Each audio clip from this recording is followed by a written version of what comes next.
And you can remember now, or maybe later. The right now might already be later. Because as you're listening, noticing the way your body breathes itself, you begin to wonder, and I wonder too, how quickly a new operating system installs itself when laughter is the carrier wave, and each chuckle carries a code. Because maybe you've already begun to forget how things used to be. You used to wonder if you were enough, but now you laugh at that thought, because of course you are. You see, a comedian walks onto a stage, and what happens?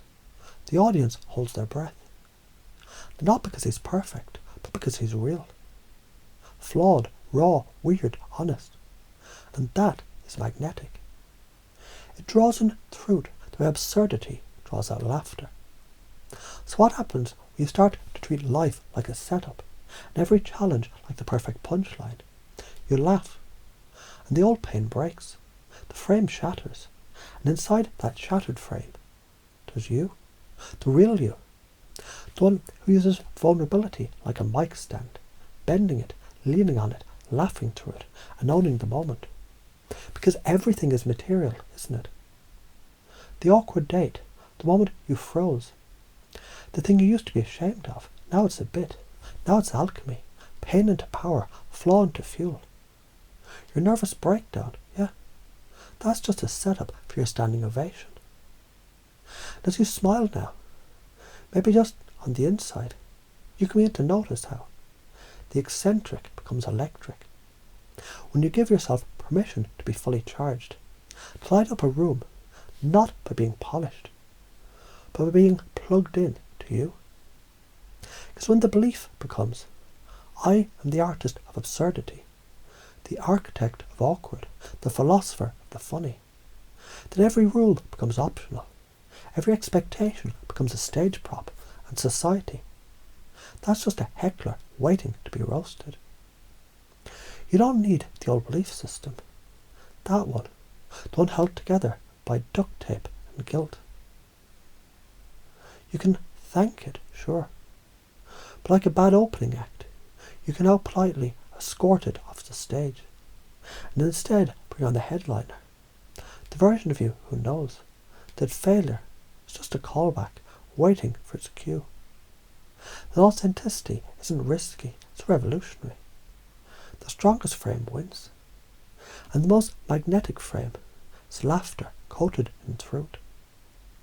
Now, imagine a version of you who walks into any room and knows, I belong here because I create belonging.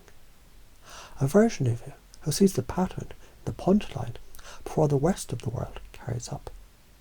You don't wait for clarity, you speak, you explore, and suddenly it's there, like improv, like jazz, like stand-up at its peak.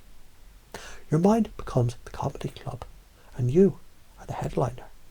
Every belief, every trait, every pattern, perfectly rehearsed by your subconscious. Already learning, already looping, because now the inner dialogue changes. Not, can I say this, but how funny can I make the truth? Not, what if they don't like me, but how much of myself can I give them to fall in love with? And the crowd, the world, it doesn't respond to perfection, it responds to presence, to playfulness, to the sacred mess of someone alive. So you let go of control, of caution, you laugh, you breathe, you become a character who lives his truth out loud, a rebel with a microphone, a magician disguised as a misfit, using comedy as the wand. You felt this shift, haven't you, even now, as you listen to the rhythm between the lines, as your unconscious mind begins installing belief after belief, in perfect sequence, in perfect silence, beneath the words. So the next time you stand up, to speak, to create, to be, you don't wonder if you're ready. You just open your mouth, and reality laughs with you, because you're now the punchline, the premise, and the proof that authenticity wins, that vulnerability connects, that humour heals. And somewhere deep inside, you've already decided, this is your truth now. This is your way. And it's hilarious how easy it all feels, isn't it?